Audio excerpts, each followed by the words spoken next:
الصلاة والسلام عليك يا سيدي يا نبي الله وعلى آلك وأصحابك يا نبي الله.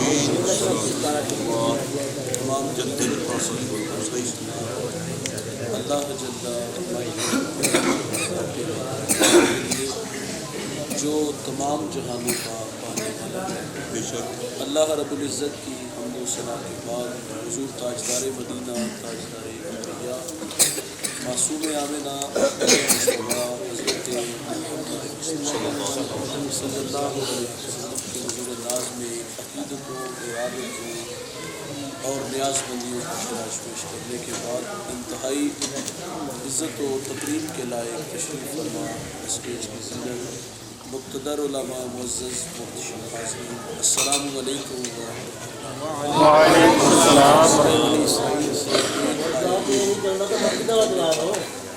شرف حاصل کیا. دعا ہے اللہ تعالیٰ حق بیان کرنے کی توفیق عطا فرمائے. آمین. قابل عمل باتوں پر ہم سب کو عمل کر کے زندگی کی راہوں کو درست کرنے کی توفیق. یہ ماہ مبارک رجب الرجب کا بابرکت مہینہ ہے اور اس ماہ کی 27 تاریخ کو میرے اور آپ کے آقا و نبی رحمت صلی اللہ علیہ وسلم وہاں تشریف لے جاتے ہیں. کتے نپا دے چھاتے کوئی فلک تیرا یار گیا، کوئی جا سدرا تیار گیا، ایک کالیاں زلفاں والا سی جڑا عرش تو بھی لنگ ہے، کوئی حد ہے ان کی عروج کی والا گل ودا بے کمال. عزیز دوستوں، یہ اعزاز صرف میرے محبوب کا ہے کہ حضور نے سر کی آنکھوں سے رب کا جمال دیکھا اور جی بھر گیا. حضور کے علاوہ یہ اعزاز کسی اور نبی کو نصیب نہیں ہے. اللہ کے نبی حضرت موسیٰ علیہ السلام اللہ کے لاڈلے نبی، کوہ طور پہ ہم کلام ہونے والے نبی، ایک دن اللہ سے عرض کرتے مالک تجھے بے نقاب دیکھنا چاہتا ہوں. تو جواب ملا تھا لن ترانی، آپ مجھے ہرگز نہیں دیکھ سکتے. یہاں فعل مستقبل کی اپنی نفی کی گئی ہے کہ کبھی بھی نہیں دیکھ سکتے. یہاں ایک سوال ہے کہ امتی اچھا عمل کرے اس کے لیے وعدہ جنت ہے. صرف وعدہ جنت نہیں بلکہ جنت میں رب کا دیدار بھی ہے. اور نبی تو بدرجہ اتم اس کا حقدار ہوتا ہے، لیکن یہاں موسیٰ علیہ السلام کو فرمایا کہ آپ کبھی بھی نہیں دیکھ سکتے. علماء فرماتے ہیں یہاں کچھ مقدر ماننا پڑے گا. جس طرح ہم پڑھتے ہیں بسم اللہ الرحمن الرحیم، اللہ کے نام سے شروع. علماء کہتے ہیں یہ شروع کس کا ترجمہ کیا ہے؟ فرمایا اس میں اشرع مقدر ہے. اشرع بسم اللہ الرحمن الرحیم، اللہ کے نام سے شروع جو بڑا مہربان نہایت رحم والا. تو فرمایا یہاں بھی کچھ مقدر ماننا پڑے گا. جہاں موسیٰ علیہ السلام کو فرمایا کہ آپ کبھی بھی نہیں دیکھ سکتے، تو فرمایا یہاں مقدر یہ ہے کہ حتی یرانی محمد. فرمایا موسیٰ اتنی دیر تک نہیں دیکھ سکتے جتنی دیر تک مجھے محمد عربی نہیں دیکھتے. اچھا، موسیٰ علیہ السلام نے ضد کر لی کہ میں نے دیکھنا ہے. علماء کہتے ہیں جب کہہ دیا کہ نہیں دیکھ سکتے تو پھر ضد کیوں کی؟ تو فرمایا وہ ضد اس لیے تھی کہ اللہ کا کلام سن چکے تھے. کہتے ہیں مالک تیرے کلام میں اتنا مزہ ہے تو تیرے دیدار میں کتنا. اچھا، پھر موسیٰ علیہ السلام نے کہا کہ میں نے دیکھنا ہے، تو اللہ نے فرمایا موسیٰ پہاڑ کی طرف دیکھو. اور اللہ نے پہاڑ پہ ذاتی نہیں صفاتی تجلی کا پرتو ڈالا. قرآن کہتے ہیں خر موسیٰ صاعقہ، تاب نہیں لا سکے، بے ہوش ہو گئے.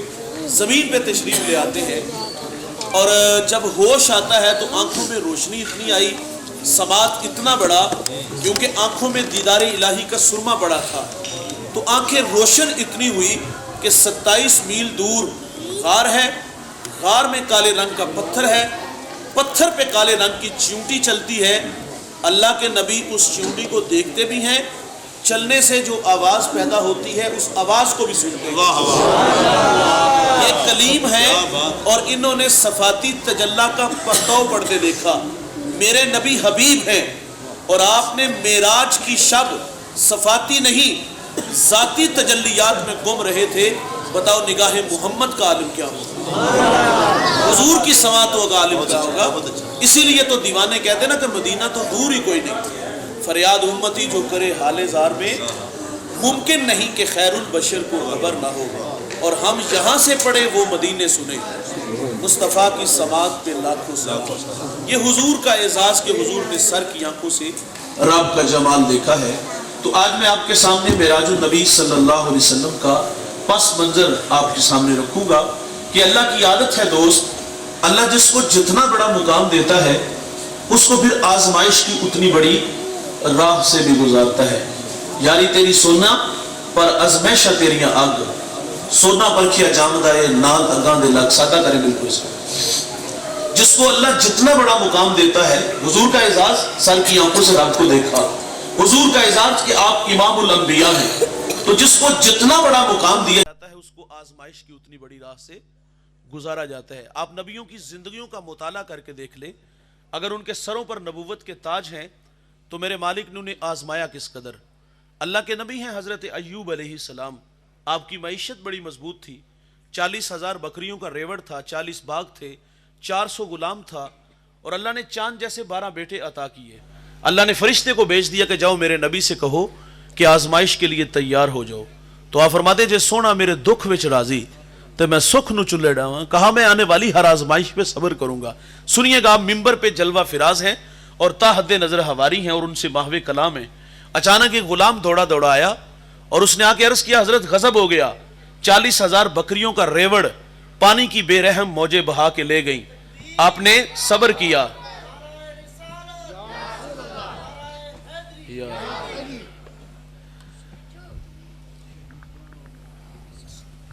آل نبی اولاد علی سیدی و ساندی پیر سید تنویر نوازش چشتی صابری صاحب، ہم آپ کو تہ دل سے خوش آمدید، اہلا و سہلا مرحبا، بسم اللہ۔ جی سنیے گا بھائی جان، میں یہ عرض کر رہا تھا کہ حضرت ایوب علیہ السلام کی معیشت مضبوط تھی، تو اللہ نے فرشتے کو بھیجا کہ جاؤ میرے نبی سے کہو کہ آزمائش کے لیے تیار ہو جاؤ۔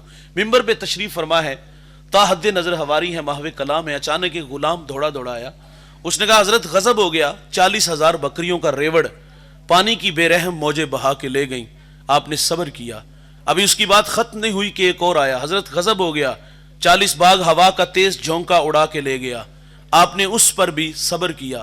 اچھا ایسا نہیں ہوا کہ درمیان میں 6 ماہ کا وقفہ ڈالا گیا ہو کہ اگلا امتحان 6 ماہ بعد لیا جائے گا، ایک وقت میں سارے امتحان ہیں۔